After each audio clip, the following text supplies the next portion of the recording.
Kaixo lagunok, bixi, azken astean sartu da Uda Bizia programa. Zaldibiko haur eta gaztetxoentzat aurtengo uda xeleberrontarako prestatutakoa. Xomorra dela eta ezberdinak izan dira aurtengo udako jarduerak. Osasuna babestuz, euskaraz, naturan, lagun guztiekin eta familiekin batera ibili gara. Urpekakarien bertsoan zerkia, ipuin kontalaria, herriko musika eskolako lagunen saioa, basoan barrena ere murgildu gara. Birtziklatutako materialekin egindako musika kontzertua ikusi dugu. Ginkana eta berbenak, herriko auzoetan barrena ibilaldiak egin eta tartean bisitak ere egin ditugu. Dantza taldekoek dantzan erakutsi digute. Pelikula eta karaokeak izan ditugu ostiraletan. Buruarinak egin ditugu eta drona maenediatzen ere ikasi dugu. Zenbat gauza lagunak.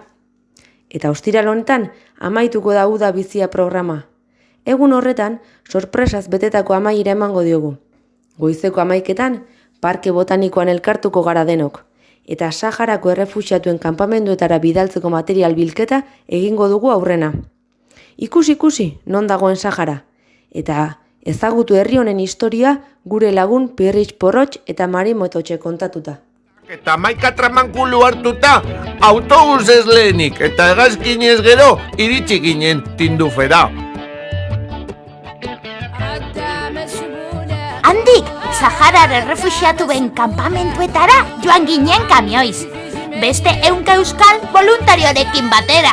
Mendebaldeko Saharako 200.000 haur, heldu eta jonamonak 30 urtetik gora daramate beren herritik kanpo bizitzen beharturik.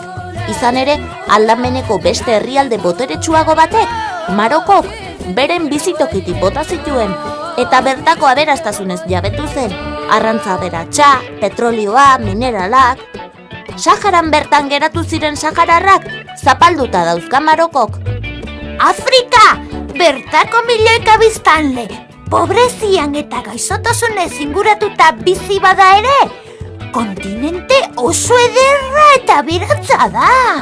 Horretaz konturatuta, Europako eta munduko herrialde berekoi eta indartsuenek Afrika konkistatzeari ekin zioten duela zenbait mende. Afrikarrei zutena eta ez zutena lapurtuz. Tartean, Espainiak, Frantziaren laguntzaz, 100 urtez menderatu eta zapaldu zuen mendebaldeko Sahara. 20. mendean, Afrikako herrialdeak beren buruen jabe egiten hasi zirenean, Espainiak Marokoko erregeari saldu zion mendebaldeko Sahara, eta askatasuna ukatu zien hango biztanleei. Sahararrak beren betiko lurrak berreskuratzen saiatu ziren arren, oraindik ere horretan dihardute, Marokok gerra egin zien, eta lur gehienak bereganatu zituen. Saharar askok ihes egin behar izan zuen. Horregatik bizi dira algeriarrek utzitako basamortu lehorrean. Ezerren gainean eraikitako kanpamentuetan. Beren herrira bueltatzeko zain. Duna politez eta oasi ederrez osatutako basamortuak irudikatzen ditugu guk. Baina gure lagunak basamortuko lekuriko kerrenean bizi dira. Sahararrek hamada esaten diote, eta norbaiti okerrena opa diotenean, halak hamadara bidalikoan zaitu, esaten dute. Temperatura kontrastea ere larria da. Udan 60 gradukoa eta neguan 0 gradotik beherakoa ere izaten da. Hondarra eta harria besterik ez dago Tindufeko kanpamentuetan. Etxeak hondar kolorekoak dira, buztinez eginak. Baita eskolak, dendatxoak eta meskitak ere.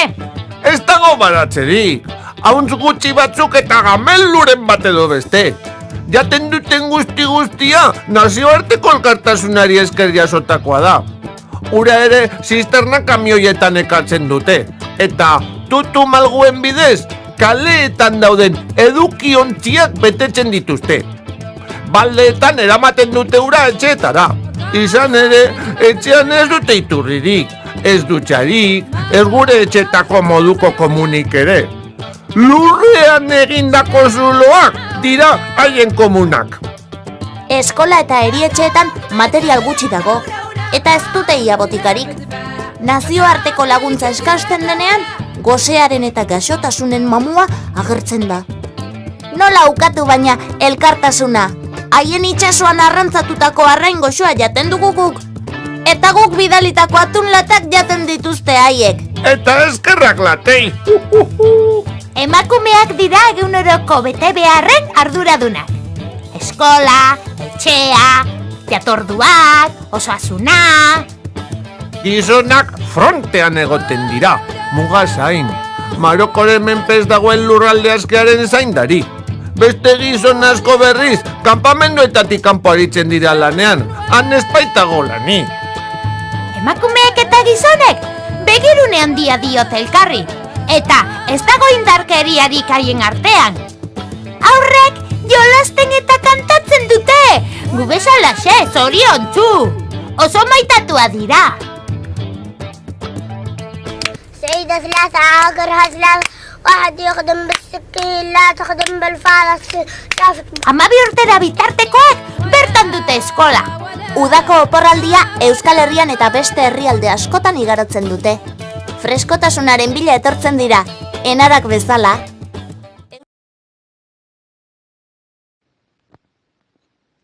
Aurten ordea, Saharako haurrek ezin izan dute enarak bezala Euskal Herrira etorri COVID xomorroa dela eta uda, kanpamenduetan pasa beharko dute beraien familiekin. Horregatik, Euskal Herriko Sahara Ordezkaritzak material bilketa kanpaina abiatu du, eta gu ere bertara batuko gara.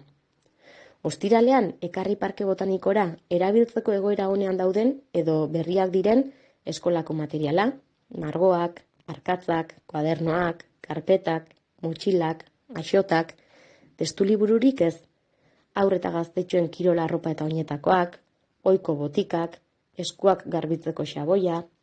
Uda honetan ezin izan dira etorri, beraz gure elkartasuna joango da bertara. Ostiralean beraz, 11 material bilketa hasiko dugu parke botanikoan, eta ondoren sorpresa koloretsua izango dugu gurekin, baita 11 txiki bat ere. Gauean izango da azken ekintza pelikula emanaldiarekin. Alaxe amaituko da uda bizia, ez ordea uda. Ondo ibili lagunok eta zaindu etxekoak eta ingurukoak.